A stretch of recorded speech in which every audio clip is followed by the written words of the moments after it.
ምክንያቱም እፈራለሁ። አልጨክን አልኩኝ። ግን ያደረግሽልብኝ ነገር ገለሽኛል። በቃ ከዚህ በኋላ ልሞት አልችልም። አንድ የገለሽኛል። በቃ ሞቻለሁ በቁሜ። ግን በቃ ተይኝ አልኳት። እዛ ከዚህ እንዲሄድ 15 ቀን ሰጠችኝ ካለውበት ቦታ እሷም ከምትኖርበት ቦታ ላይ ሄጄ 15 ቀን ሰጥቼሻለሁ፣ በ15 ቀን ውስጥ ውጭና ከዚህ ሀገር ሄጄ አለችኝ።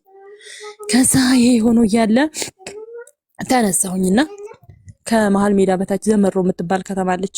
እዛ ገባሁ።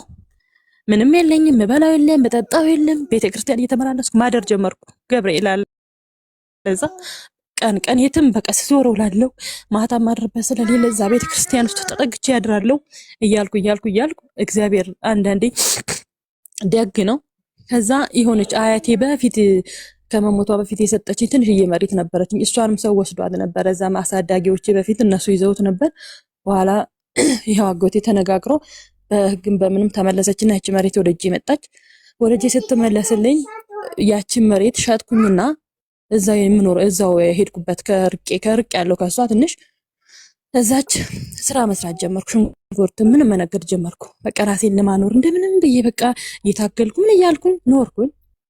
ትንሽ የተወሰነ አመት ከኖርኩ በኋላ ከሆነ ልጅ ጋር ተዋወቅኩኝ። ጸበል ምንም ብያለሁ። ያሳለፍኩት እኔ ላይ ነው እንጂ እንደዚህ ሁሉም ነገር ብነግርሽ ብዙ ሰዓት አይበቃንም፣ ረጅም ጊዜ ነው የሚወስደውና ከሆነ ልጅ ጋር ተዋወቀን።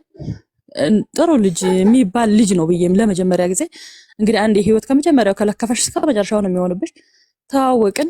እኔም ደህና እየሰራሁ በቃ ወደ ራሴ ተመለስኩኝ። ሁሉንም ነገር ወደ ቤተክርስቲያንም ወደ ምንም እያልኩኝ ለመመለስ ሞከርኩ ራሴን። ከዛ ተዋወቅን ከልጁ ጋር።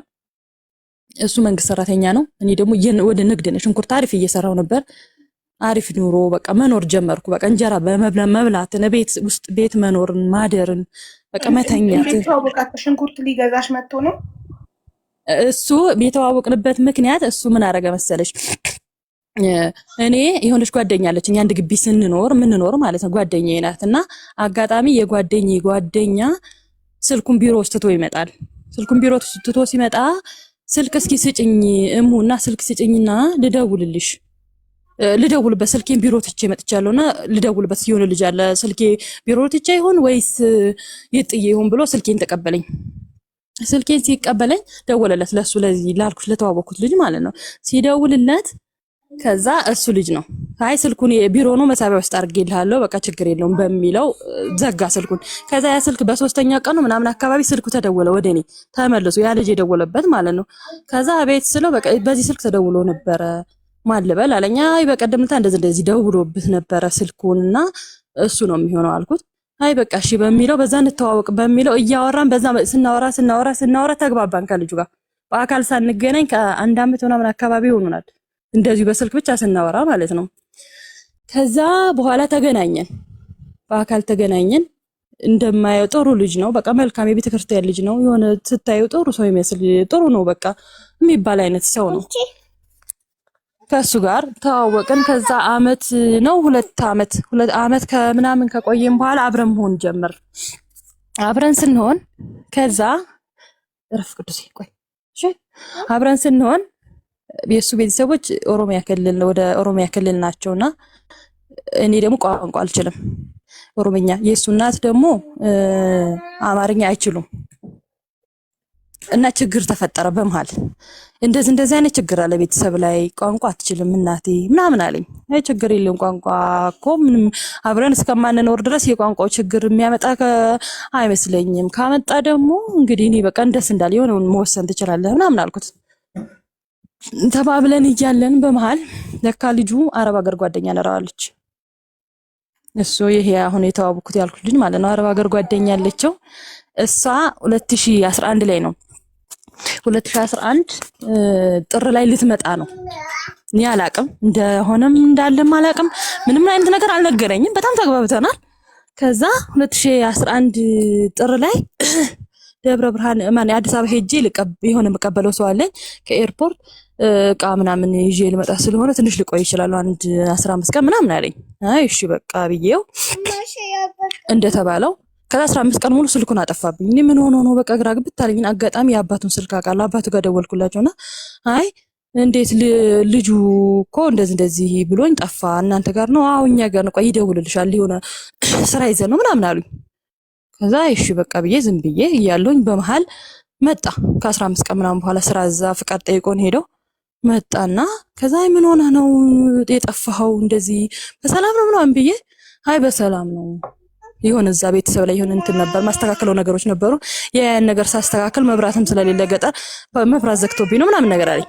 ከዛ እሺ በቃ ችግር የለውም ያለፍኩትና አብረን መሆን ጀመርና አሁን እኔና አንቺ አብረን ብንሆን እኮ ሽማግሌ የምልከው የት ነው ምናምን አለኝ። እኔ ሽማግሌ የምትልክበት ቦታ ማንም የለኝም፣ ምንም ስለሌለኝ ሽማግሌ መላክ ካለብህ ለልብህ ነው። በቃ እኔ እንደዚህ ብዙ ታሪክ እንዲህ ነው ብዬ እንኳን ልነግርህ የማልችለው ታሪኮችን አሳልፌያለሁና እግዚአብሔርን ብቻ ፈርታ ካኖርክ አኑረኝ።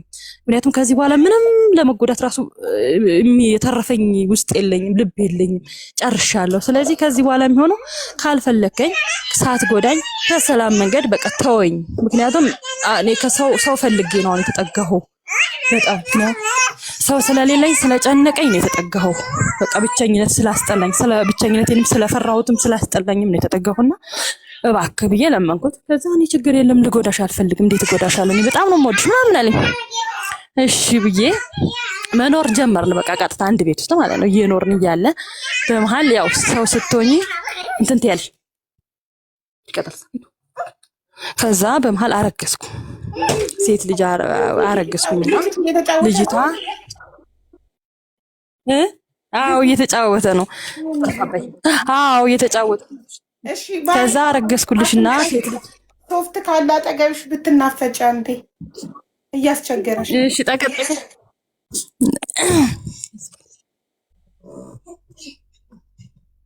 እሺ እዛ ተጫወተ።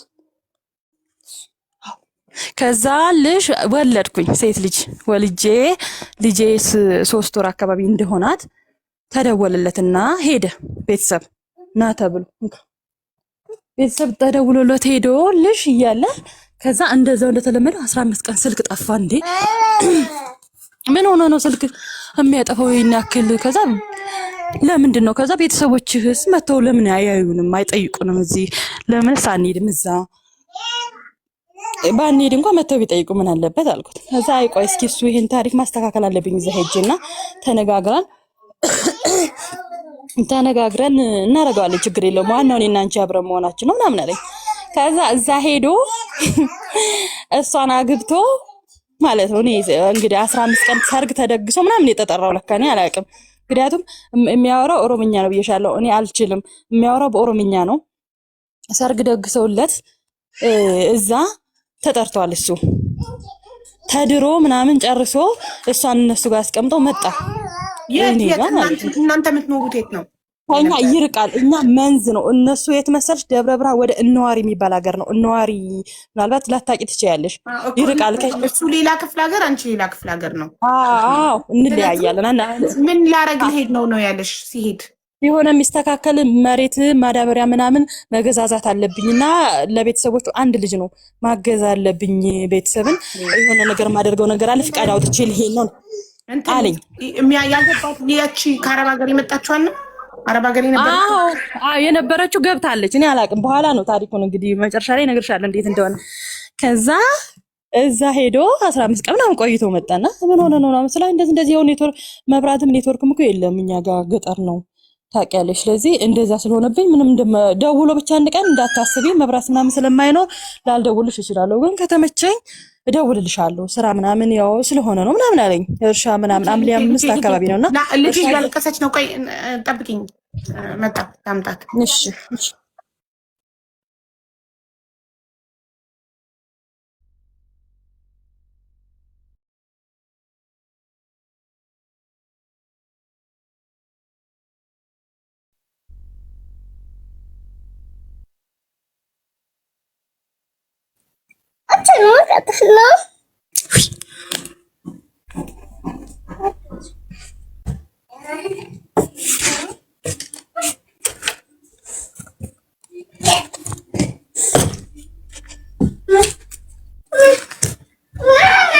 መጥቻለሁ ውዴ። ሰማሻል? አዎ ይሰማል። መጥቻለሁ። ከዛ ሰርግ ተሰርጎ ምናምን ተበልሶ ወደ ቤት መጣ። ከዛ የሆነ ሁኔታው ምን ቀይሬ ነው እስከዛሬ ከነበረው ነገር ምን ሆነ ነው ከዛ ፊት ምናምን የተቀያየረው እንደዚህ ምን ሆነ ነው ማለት ምን አጋጥሞ ነው ቤተሰብ ሰላም አይደለም ስለው አይ ሰላም ነው አለኝ። ከዛ ምን ሆነ ነው ታዲያ እንደዚህ ሆንከው? ጥሩ አይደለም። አይ ጥሩ አይደለም፣ ግን ልነግርሽ የምፈልገው ነገር አንድ ነገር አለ። እንዴት ብዬ እንደምነግርሽ ግራ ገብቶኝ ነው ምናምን አለኝ። እንዴ ምን ሆነ ነው? በተደጋጋሚ ስልክ ይደወላል። በቃ በተደጋጋሚ እሷም ኦሮሚያ ክልል ስለሆነ ልጅቷ አማርኛ አትችልም። በኦሮምኛ በቃ ረጅም ሰዓት ምናምን ያወራል። እንዴ ችግር አለ ቤተሰብ ምን ሆናችሁ ነው ምናምን ስለው አይ በቃ ቆይ የምነግርሽ ነገር አለኝ። እንግዲህ በጣም ይቅርታ ታደርግልኛለሽ ለምን በጣም ተቸግሬ ተገድጄ ነው ይሄን ነገር ያደረኩት አለ። እንዴ ምንድነው ተገደህ ያደረከው? እንዴት ተገደህ ታደርጋለህ ይሄን ነገር ማለት ነው? አይ ቤተሰብ የሆነች ልጅ ከዛ በፊት በእነሱ ሰፈር የሆነ የሰፈር ህግ አለና በዛ ሰፈር ህግ መሰረት ቤተሰቦችን ከድርም ከምንም ሊያባረሯቸው ነበር፣ ሊያስወጧቸው ነበር በእኔ ጉዳይ እና የሆነች ልጅ ነበረች ከዚህ በፊት አረብ ሀገር ሄዳ ነበር። እጮኛ የሚባል ነገር ተደራርገን የሆነ በእጮኝነት ይዤ የኔ ሆና እሷ አረብ ሀገር ሄዳ ነበር። እኔም የሷ ሆኜ ትምህርት ቤት ዩኒቨርሲቲ ስማር አስተምራኛለች። በቃ ብዙ ታሪክ ነው እንዴ ማለት አልገባኝም። እንዴት እንደዚህ አይነት ነገር ታደርጋለህ? እኔ ቢያንስ ከሞላ ጎደል ብዙ ነገር ይነግርሃለሁ። እንዴት እንደዚህ ታደርጋለህ? ስለው አይ በቃ ቤተሰቦቼ ጋር ሲሄድ ተደግሶ ምናምን ጠበቀኝ። ከዛ እናቴ መርዝ ጠጥታ ምናምን አለኝ። እንዴ ምን ታዲያ እሺ መጨረሻው ምን ሆነ ነው? ከዛ ከሷ ጋር ተጋብተን የመጣ ነው። እዚህ ያለውን ታሪኬን የሚያውቀው አባቴ ብቻ ነው። እናቴ አታውቅም መውለዴን እና ሌላ ሰው ማንም ሰው አያውቅም። ስለዚህ ይሄን ጉዳይ እኔ እሷን አግብቻታለሁ። ግን እንግዲህ 15 ቀን ትቆይና ቤተሰብ ደረስ ብዬ እመጣለሁ። ከዛ ፈታታለሁ አለኝ። ከዛ በቃ የት እንዳለው ጠፋብኝ። እንዴት እንደዚህ ታደርጋለህ? ቢያንስ ከዚህ በፊት ስንገናኝ እውነታውን ነግራኝ ልትርቀኝ ትችላለህ። መለያየት እንችል ነበር። አሁን እኔ እንደዚህ ህይወቴን እንደዚህ ካደረክ በኋላ ሌላ ህይወት እዛ እንደዛ ካደረክ በኋላ እንዴት እንደዚህ ሊሆን ይችላል አልኩት። ከዛ እውነቱን ልንገራትና አብረን እንሆናለን ማለት እሷንም አምጥተህ ሁለተኛ ሚስት አምጥተህ ከዛ እኔ እዚህ ሆኜ እንዴት ይሆናል እንደዚህ አይነት ነገር? በጣም እኮ ነው የሚገርመው። እንዴት እንደዚህ ታደርግ? በቃ ምን እንደዚህ እንደምነግርሽ ቀላል አይደለም። በጣም ከባድ እንትን ውስጥ ገባሁ፣ ፈተና ውስጥ ገባሁ። በጣም ዝብርቅርቅ አለብኝ። በቃ ልጄን ምን ላርጋት? በቃ እናቴ ላይ መጥፎ ነገር አድርጋለች፣ እኔም ልጄ ላይ እንዴት መጥፎ ነገር ላድርግ? የት ልጣላት? ዘመድ የለኝ፣ የት ትቻት ልሂድ? በቃ እንዴት እንደሆነ ነው የምትፈልገው? በቃ አንተ ሂድ፣ በቃ ተወኝ። ከዚህ በኋላ እኔ ልጄን አንድ ቦታ ላይ አስቀምጬ የሆነ በቃ ሀብታም በር ላይ አስቀምጣለሁ፣ እኔ እሄዳለሁ። በቃ ተወኝ፣ ሂድ በቃ ከዚህ ያልኩት። አይ እንደዛ ማድረግ አልችልም፣ በቃ ተገድጄ ነው ነገር ያደረኩትና ፈልጌ አይደለም። እሷም አትወደኝም፣ ለቤተሰቦቿ ስትል ነው። ቃል ስለተገባባን ያን ካፈረስን ከእድር ይወጣል። ከእድር ከወጣ ደግሞ ቤተሰቦችሽ ቢሞቱም አይቀብሯቸውም። ከብት ቢሞትባቸው የሚደርስላቸው ሰው የለም። ችግር ቢፈጠር የሚደርስ ሰው የለም። ውሃ እንኳን ከቦኑ አያስቀዷቸውም። ስለዚህ በእኔ ምክንያት እንዴት እንደዛ ይሁን ብዬ ነው። እሷ አትፈልገኝም። ስለዚህ ተፈላልገን ሁለታችንም ተነጋግረን መለያየት ነው እኔና እሷ ያለብን አለ። እንዴት ማለት ቀለበት ድጋሚ ሄደህ አስረህ መተህ አግብታት መተህ በ15 ቀን እንዴት ትፋታለህ? ይሄ እኮ በጣም ከባድ ነገር እኮ ነው። ቢያንስ እኔም ሰው ነኝ፣ ሴት ነኝ፣ ብዙ ነገር አሳልፌያለሁ ከህፃንነቴ ጀምሮ። ስለዚህ እንዴት እሷ ላይ ደግሞ ይሄን ነገር ትፈጽማለህ አልኩ። በቃ በጣም ብዙ ነገር ተነጋገርን። ከዛ መጨረሻ ላይ እንግዲህ ምንም ማድረግ አልችልም። በቃ የሆነው እውነቱ ይሄ ነው። እኔ ጭራሹንም እንደውም ሄድኩት ልነግራት ህይወት እንዳልጀመርኩኝ እና እባክሽ በቃ እኔና አንቺ ተነጋግረን ቤተሰቦቻችንን እናሳምንና እንለያይ ልላት ነበር ሄድኩት። ግን ቤት ስሄድ የጠበቀኝ ነገር ሌላ ነው። በቃ ሌላ ታሪክ ነው የጠበቀኝ። ተደግሷል፣ ተዘጋጅቷል። እኔ ቀጥታ የገባሁት ድግስ ላይ ነው ማለት ትችያለሽ። የሄድኩበትም ቀን በዚህ ቀን ነው፣ ይሄ ፕሮግራሙ የነበረው በዚህ ቀን ነው። ያን ነገር አደረግኩ ማለት እናቴ ህይወቷን ቤተሰቦችን አጣለው። ከዛ ጭራሽ ለመወሰን በቃ እኔ ተቸገርኩ። በቃ ምን እንደምል ራሱ ጠፋኝ። ቀጥታ ልጄን ይዤ እሱ ስራ ሄዷል። በማግስቱ ልጄን ይዤ ሄድኩ ወደ ኮኬልሽ የምትባል ማርያም አለች። ተሳፍሬ ቀጥታ ወደዛ ሄድኩ። በቃ ምክንያቱም እንግዲህ መብርሃን ልጄን የሰጠሽኝ አንቺ ነሽ፣ ሰጥተሽኛል። እኔ ከመከራ በኋላ ቢያንስ ስንቅ የምትሆነኛለች ብዬ ነበር ልጄን እና በቃ አንቺ አሳድጊያት፣ ከዚህ በኋላ አልችልም፣ ወዴት ሄጄ አሳድጋታለሁ? በቃ መኖር ራሱ በቃ ህይወቴ ሙሉ ጠላ እብደት እንደ በቃ ታመምኩ ማለት ትችያለሽ።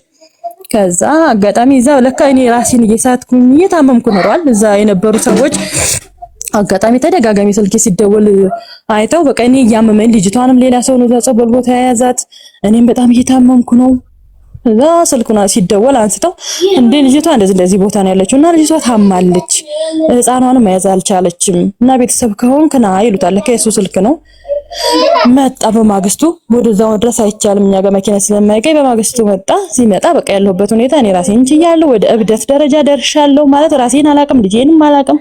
ታመምኩኝ ወደ 3 ወር ያክል በሰንሰለት ታስሬ ምናምን ይሆን እየተገረፍኩ በእጽዋት ምናምን እየተጠመቅኩ ምናምን ሲል እግዚአብሔር ደግ ነው። ከ3 ወር በኋላ ወደ ራሴ ስመለስ ተመለስኩ። አንቺ በታመምሽ ሰዓት ልጅሽ ማን ጋር ሆነች? አንቺ በታመምሽ ሰዓት ልጅሽ ማን ጋር ሆነች? መጥቶ ወሰዳት።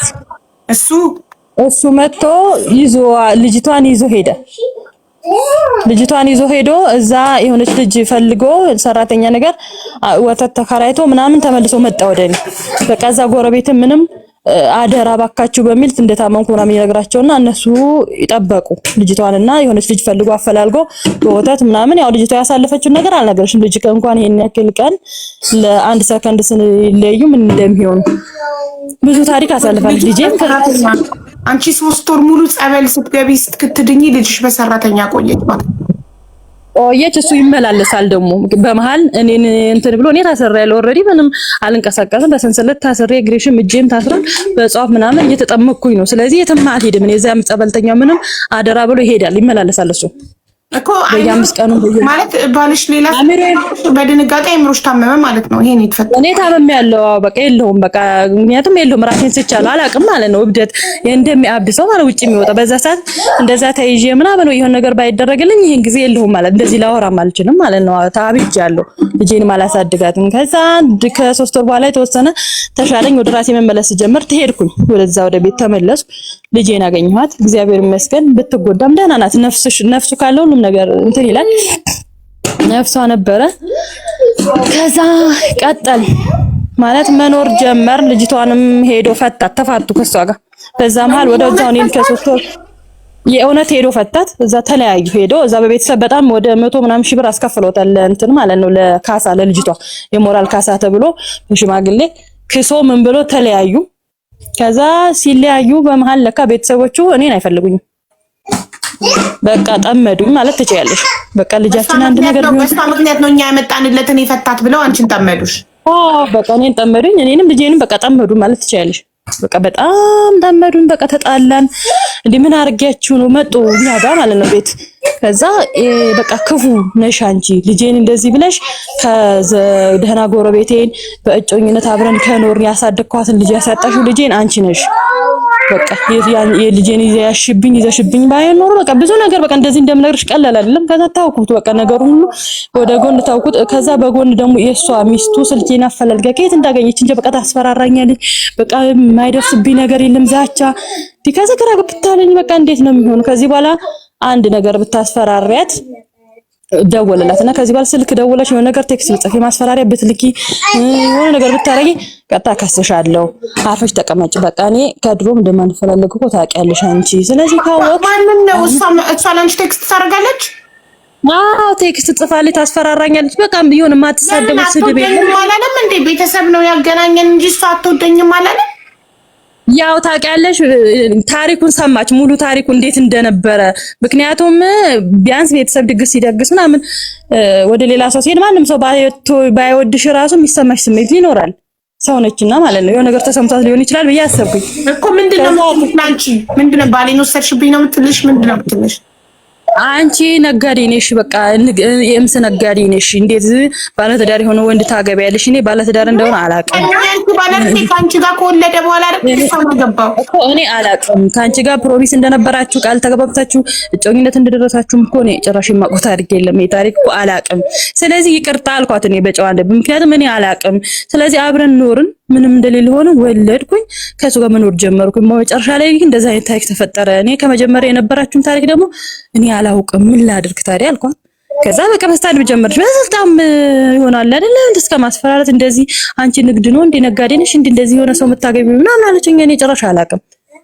ይሄን ታሪክ ስለማላውቅ በቃ ተይኝ ከኔ በጣም ምክንያቱም አልችልም ነገር ይቅርታ አድርጊልኝ፣ ካጠፋው ይቅርታ አድርጊልኝና እኔን ተይኝ አልኳት። ከዛ እኔ ስለዚህ እያሰደብከኝ ነው፣ ስልኬ ከየት እንደተገኘ አላቅም። ስለዚህ እያሰደብከኝ ስለሆነ አንተ ደግሞ ይሄን ነገር ማስተካከል የምትችለው አንተን አስተካከል አልኩት። ደውሎ ከዚህ በኋላ እሷ ስልክ ላይ ደውለሽ የሆነ ነገር ብታረጊ ሪካርድ አድርጌ እዛው በጀመርነው ሽማግሌ ይህን ታሪክ እንጨርሰዋለን። ስለዚህ አርፈሽ ተቀመጪ አላት። አረፈች። የእሷን ርዕስ ዘጋን። ከዛ ልጄም እያደገች ሄደች።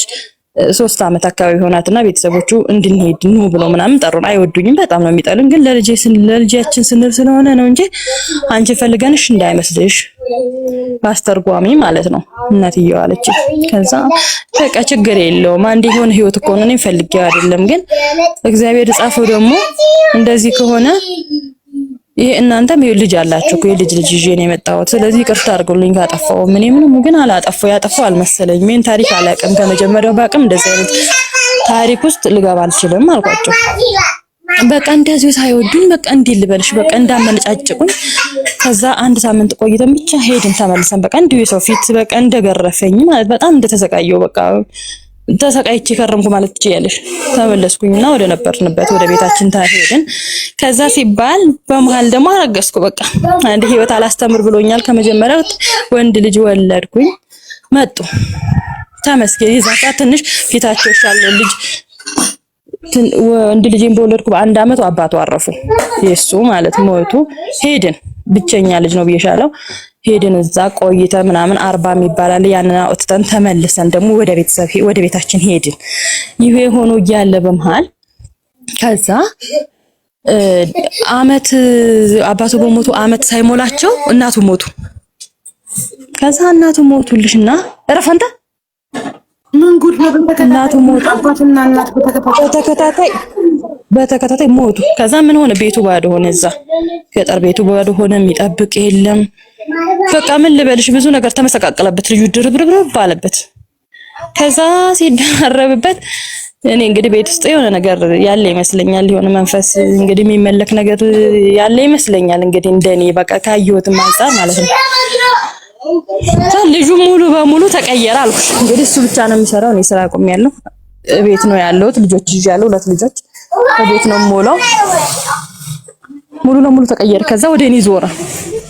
ከዛ እኔ መሳደብ ጀመረ። በቃ ምን ሆነ ነው መታደን? ምን አረኩ? በቃ እናቴም አባቴም የሞቱት ባንቺ ምክንያት ሆኖ ተናደው ነው፣ ጨስ ሆኖ አንቺ ስላገባው ነው ምናምን አለኝ። እንዴ ታዲያ እኔ እንደዚህ አይነት ታሪክ እኮ ነው ያላቅም። እኔ ምን አጠፋው ታዲያ? የኔ ጥፋት ምኑ ላይ ነው? እንዴት እንደዚህ ትለኛለህ? በዚህ ሰዓት እኔ ከጎንህ ነው ያለሁት። እዛ 3 ወር ምናምን አካባቢ ከብት እየጠበቅኩኝ እሱ ስራ እየተመላለሰ እኔ እዛ ባዶ ቤት ነው እየጠብቄ እሱ ልጆቼን ይዤ 2ቱንም ሴቷ ልጅ ትምህርት አቁማ ይዤ ከረምኩኝ ገጠር ማለት ነው። ቁጭ ብዬ በቃ ምንም ሳልል ቁጭ ብዬ እዛ መከራዬን የገጠር ኑሮ እንደገና ከተማ ገብተሽ ገጠር ደግሞ እንደገና ይከብዳል። ያን መከራዬን ሳሳልፍ ከርሜ ከዛ ከሱ ከስራ ቦታ ወደኛ ጋር ሲመጣ በቃ ጥሩ ስሜት አይሰማውም። በቃ ቤተሰቦችን አጣው በቃ ወይም የዛ ስሜት ቤተሰቦችን ስላጣ ይሆናል ስሜት የሚሰማው ብዬ ዝም አልኩት። ከዛ ማይሰርበኝ ስለ ዘረቢስ አንቺ ወህ ዘራሽ እርኩስ እናትሽ ያልወደደችሽ እኔ እንዴት ልወድሽ እችላለሁ? በቃ ከዚህ በኋላ አልፈልግሽ ምናምን አለኝ። ምን አደረኩ? ይሄን ያክል ድረስ እኔ እናንተ ከወልደናል 2 ልጆች አሉ። እነዚህ ልጆች ምን ታሳቅቃለህ? በቃ እዛ መታኝ። እዛ የሱ ቤተሰቦች ቤት ማለት በጣም በዱላ መታኝ። ከዛ ልጆች የራሱ ሴቷ ልጅ እስካሁን ድረስ እናትና አባቱ በተከታታይ የሞቱት አንቺን በማግባቱ በአንቺ ብስጭት ነው ብሎ ያምናል። አዎ በቃ በዚህ እኔ ምን አረኩ ታዲያ? እኔ እኮ ምንም ጥፋት አላጠፋሁም። እኔ እኮ ድሮንም አስገድጄ አይደለም ወይም አባብዬ እኮ አይደለም ያገባሁ። አይተኝ አጥንተኝ ነው ምንም እንደሌለኝ ማንም እንደሌለኝ ነግሬ ሁሉ ነገር እያወቅኩ እኮ እንደዚህ ያደረከው ነው። በቃ ዘረቢስ ወፍ ዘራሽ በቃ ድሮም አንቺን ሳገኝ ቤተሰቦችን የጣሁት በቃ አሁን እኔ ማንም የሰው እኔ እንኳን ቤተሰብ ባይኖረኝ እኮ ጊዜ ቢስትም ቤተሰብ ከጎን የሆኑ ያጽናናኝ ነበር። አሁን ግን አየሻል ብቻዬን ከጎን እንኳን ያጽናናኝ ሰው የለ። ስለዚህ አንቺ ለኔ የምትጠቅሚ ሰው አይደለሽ። በቃ በጣም ብዙ ነገር በቃ አይምሮዬ መቻል ከምችለው በላይ እንደገና ሆነብኝ። ከዛ ምንም አልተናገርኩም። ተመልሼ ልመጣ ስለ አስፋልት ስደርስ በፖሊስ አስያዘኝ። ፖሊስ ይዘው ልጆቼን ይዛ መሄዳችንን ልጆቼን አስቀምጣ መሄድ ትችላለች አለ። ከዛ ምን አድርጋ ነው እቺ ልጅ እዚህ የማታውቀው ማህበረሰብ ውስጥ ገብታ የማታውቀው ቋንቋ ውስጥ ገብታ እየኖረች ነው ኖራለች በጣም ተሳዝን ሰው ናት። ልጆች ሁለት ልጅ ይዛ እየተንከራተተች ከብት አግዳ ስትሰቃይ እየዋለች ቤት እየገባች ስንት ወር ሙሉ እዚህ የአንተ ቤተሰቦች ጣጣ ገፍታልሃለች፣ እንዴት እንደዚህ ታደርጋለህ ሲባል ቤተሰቦችን ያሳጣችኝ እሷ ናት። እኔ ምን ብዬ አሳጣው? እኔ ያልገደልኳቸው ወይስ ምን አረኳቸው? እኔ ምን አጠፋው? የኔ ጥፋት ምኑ ላይ ነው? ከማንም ወፍ ዘራሽ ጋር ገጠሚ ከማንም በቃ ማይነን ታሪክ የለም። በቃ እንደዚህ እንደምነግርሽ ቀላል አይደለም። ብዙ ነገር ተናገረኝ። ከዛ ዝም ብዬ በቃ ታውኝ በቃ ልሂድ ማለት እኔ መሄጃ ሀገር የለኝም፣ የምሄድበት ቤተሰብ የለኝም፣ የምናገረው ሰው የለም፣ ለማወራው ሰው ስለሌለ በቃ እኔ ታውኝና ልጆችን ይዤ ብቻ በሰላም ከዚህ አካባቢ ልሂድ በእናታቸው። በቃ እኔ እዚህ ማንም ሰው እዚህም አይደለም ሌላ ቦታ ማንም ስለሌለኝ ታውኝና እኔ ልሂድ በእናታቸው አልኳቸው። እዛ ትሄጃለሽ፣ ተረጋግተሽ ትሄጃለሽ፣ ተረጋግተሽ አስበሽበት ነው የምትሄጂው። ቆይ እንደዚህ አይኬድም፣ ለምን ብለሽ እንደዚህ እያለቀስሽም አትሄጂም። እኛ አውርተን ነገ አስፈላጊ ከሆነ መቀጣት ካለበት እሱ በሰፈራችን ሕገ ደንብ ይቀጣል እንጂ ይጀምራሉ። ኧረ ተውኝ በቃ ሌላ ጊዜ አስቤበት ልምጣና ያን ጊዜ እንደሚሆን ይሆናል አልኳቸው። ከዛ አትሄጂም መለሱኝ። ከዛ ሽማግሌ ተባልና እዛው ማታ ታስታረቁና ተይ በቃ አንቺ ተይ ስትባይ መተዋት ጂም እንዴት የሆነ ትልቅ ሰው አይደለሽ የተማርሽ ሰው አይደለሽ እንዴ በቃ ተይ በቃ እሱ እንደዚህ በስሜት ይሆናል የተናገርሽና በቃ ተይው ምናምን አሉኝ። ታውኩትና አደርኩ። ሳድርልሽ ጠዋት ላይ 12 ሰዓት ተነስቶ 12 ሰዓት ማራ አይሆንም 11 ሰዓት ምናምን ይሆናል ከጠዋቱና ተነስቶ የሆነ ነገር ይቆፍራል የከብቶች ግርግም ጋር። ከዛ ምንድነው እዚህ ጋር ምን ያረክ ነው? ልጆችም እንዴ ምን አረግን? ይሄን ያክል ምን አርገን? ልጆችን አንቺ ቤተሽ አትሄጂም? እኔም ከልጆች ተነጥዬ አልኖርም። እነሱንም እዚህ ውስጥ አርጌ አንቺንም የሆነ ነገር አርጌ ከዛ እኔም ራሴን የሆነ ነገር አርጋለሁ። ቤተሰቦቼን ማጥቻለሁ። ማንም የለኝም ከዚህ በኋላ እዚህ ምድር ላይም ማንም እንዲኖረኝ አልፈልግም። እንደዚህ ያረጋለሁ አለኝ። እሺ በቃ ብዬ ጸጥ አልኩ ሳላስለቀ ዝም ብዬ። ከዛ ልጆቼን አንጠልጥዬ ተነስቼ ባጃጅ ስልክ አቅ ነበር ደውዬ ና ወሰደኝ አልኩት። ይዞኝ ሄዶ ወደ ቤቴ ተመልሼ መጣሁኝ። ገባው እዛ ስገብቼ ያለው ወዲያው ተከትሎ መጣ። እዛ ከብቶች አሉ፣ ብዙ ነገር አለ። ቤቱ እንግዲህ ባዶ ነው። ከብቶችን የሚጠብቅለት ሰው የለም። ማንም ዘመዶቹ ብዙም በቃ ከሁሉም ጋር አይዋደዱም፣ አይቀራረቡም። በቃ ሁሉም አይወዱትም ማለት ትችያለሽ በጥቅሉ። እዛ ተከትሎኝ መጣ። በቃ እኔ ይቅርታ እንደዚህ ሆኜ ነው ቤተሰቦቼን ሳጣ ቤተሰብህን እኮ ቢያሳጣ ራሱ ይሄን ሁሉ ንግግር የሚያናግር ከስሬ ከመሰረቴ እስከዛሬ በህይወት ቀና ብለህ እንኳን ተናግረኝ የማታውቃቸውን ነገሮች እስከ ወፍ ዘራሽ እስከ ማንነት እኔን ሲሰረኝ ልጆቼ ሳይኳቸው ምን ይሆናል ብለህ ሳታስብ ልጆቼ ጭንቅላታቸው ሞራላቸውን ተረማምደበታል። እኔን ተው ችግር የለም እኔ መሰደብም ምንም መደረግ ብርቅ አይደለም። ስለዚህ እነሱን እኔ እንደፈለክ ተናገረኝ፣ ግን እነሱ ፊት አዋርደኛል። በቃ ተው መለየት ነው ይሻላል። በቃ በሰላም እንለይና ለልጆቼ ስለኔ ደግሞ የሆነ በቃ እሳትም ቢሆን እሳት ጨብጬም ስራ እየሰራም ቢሆን እሳት ውስጥም ቢሆን ታሳድጋቸው። በቃ ተወኝ፣ እኔ ማንንም የለኝም። ነገ ጠርቼ እናልኝ የምለው ወንድምም ዘመድም ስለሌለኝ እባክህ ተወኝ አልኩት። ከዛ የሆነ ልጅ አለች ጓደኛዬ ይዛው ከሱ ጋር የምትሰራ ሆና ያው እንደ ጓደኛ እንቀራረባለን ብዙም ባይሆን ለሷ ነግሯት መጣች። ከዛ ይሄን ነገር እባክሽን ማስተካኪ ልጆቹን ለምን ባዶ ታረጓቸዋለህ? አንቺ ያሳለፍሽው ታሪክ ሊኖር ይችላል። እሱ ደግሞ ስሜታዊ ሆኖ ነው እንደዚህ የተናገረሽ። ስሜታዊ ቢሆንም እኔ ምንም ካጠፋው እኮ ቢመታኝም ችግር የለውም ይምታኝ። በቃ ጥፋቴ ከሆነ እቀበላለሁ፣ ዋጥ አድርጌ ጸጥ እላለሁ እንጂ ወደ ውጭ እኮ አልወጣም። ከ8 ዓመት በላይ እኮ አብረን ኖርን። እስከ 7 ዓመት እና ከምናምን በላይ እኮ አብረን እየኖርን ነው። ስለዚህ እስካሁን ድረስ ምንም ነገር ተናግሮኝ አያውቅም። ስለዚህ አሁን መሰረቴን ስሬን ስለነገረኝ ከዚህ በኋላ መኖር አልችልም፣ ተውኝ በቃ አልኳቸው። ከዛ ትቼ ተይና ለአንዴ ለልጆች ስትይ አንቺ የተጎዳሽውን ያሳለፍሽውን ህይወት እኮ በልጆች ቤተሰብ አልባ ታርጊያቸው። ቢያንስ ለነሱ ስትይ አብረሽ ኑሪ። ተይ እባክሽ፣ እሱም ጤነኛ አይደለም፣ ወዶ አይደለም፣ የሆነ የቤተሰብ ጣጣ ሳይኖርበት አይቀርም። ስለዚህ እስከዛሬ ተናግሮሽ የማያውቅ ከሆነ ይሄ ልጅ አሁን በቤተሰቡ ጉዳይ እነሱም በአመት ባልሞላ ውስጥ ሁለቱንም ስላጣ ያ ታሪክ ሲደረረበበት እስከዛሬ ችግርንም አይቶም ስለማያውቅ ቤተሰብ ማጣትንም ስለማያውቅ አሁን በአንዴ ሲያጣ ተሰምቶት ይሆናል ምናምን አሉ።